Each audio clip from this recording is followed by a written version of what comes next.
जय श्री कृष्णा। श्रीमद् भगवद गीता के 5वें अध्याय का महात्म्य।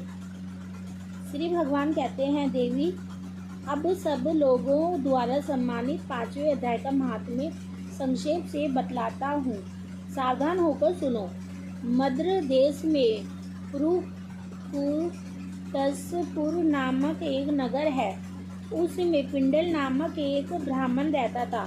वह वेद पाठी ब्राह्मणों के विख्यात वंश में जो सर्वथा निष्कलंक था उत्पन्न हुआ था, किंतु अपने कुल के लिए उचित वेद शस्त्रों के स्वाध्याय को छोड़कर ढोल आदि बाजे बजाते हुए उसने नाच गाने में मन लगाया। गीत नृत्य और बाजा बजाने की कला में विश्राम करके पिंगला ने बड़ी प्रसिद्धि प्राप्त कर ली और उसी से उसका राजभवन में भी प्रवेश हो गया। अब वह राजा के साथ रहने लगा और प्राय स्त्रियों को बुलाकर उनका सुभोग करने लगा। स्त्रियों के सिवा और कहीं उसका मन नहीं लगता था। धीरे धीरे अभिमान बढ़ जाने से उच्छल होकर वह एकांत में राजा से दूसरों के दोष बतलाने लगा। पिंडल की एक स्त्री थी जिसका नाम था अरुणा। वह नीच कुल में उत्पन्न हुई थी और कामी पुरुषों के साथ विहार करने की इच्छा से सदा उन्हीं की खोज में घुमा करती थी। उसने पति को अपने मार्ग का कंटक समझकर एक दिन आधी रात में घर के भीतर ही उसका सिर काटकर मार डाला और उसकी लाश को जमीन में गाड़ दिया। इसी प्रकार प्राणों से वियुक्त होने पर वह यमलोक में पहुंचा और भीषण नरकों का उपभोग करके निर्जन वन में गिद्ध हुआ। अरुणा भी भगंदर रोग से अपने सुंदर शरीर को त्याग कर घोर नरक भोगने के पश्चात उसी वन में सुखी हुई। एक दिन वह दाना चुगने की इच्छा से इधर उधर फुदक रही थी। इतने में ही उस गिद्ध ने पूर्व जन्म के वैर का स्मरण करके उसे अपने तीखे नाखूनों से फाड़ डाला। सूख की घायल होकर पानी से भरी हुई मनुष्य की खोपड़ी में गिरी। गिद्ध पुनः उसी की ओर झपटा। इतने में ही जाल फैलने वाले बिलहेरियों ने उसे भी वानों का निशाना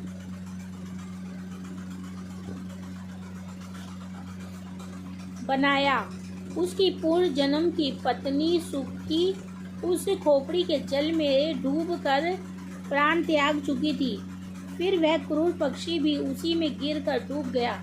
तब यमराज के दूत उन दोनों को यमराज के लोक में ले गए। वहां अपने पूर्वकृत पाप कर्म को याद करके दोनों ही भयभीत हो रहे थे। तदंतर यमराज ने जब उनके घृणित कर्मों पर दृष्टिपात किया तब उन्हें मालूम हुआ कि मृत्यु के समय अकस्मात खोपड़ी के जल में स्नान करने से इन दोनों का पाप नष्ट हो चुका है। तब उन्होंने उन दोनों को मनोवांछित लोक में जाने की आज्ञा दी।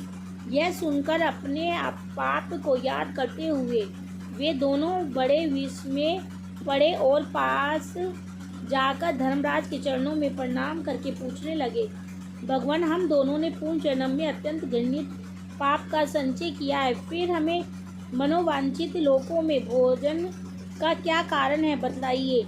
यमराज ने कहा, गरुड़ के किनारे वट नामक एक उत्तम ब्रह्म ज्ञानी रहते थे। वे एकांत सेवी, ममता रहित, शांत, विरक्त और किसी से भी द्वेष न रखने वाले थे।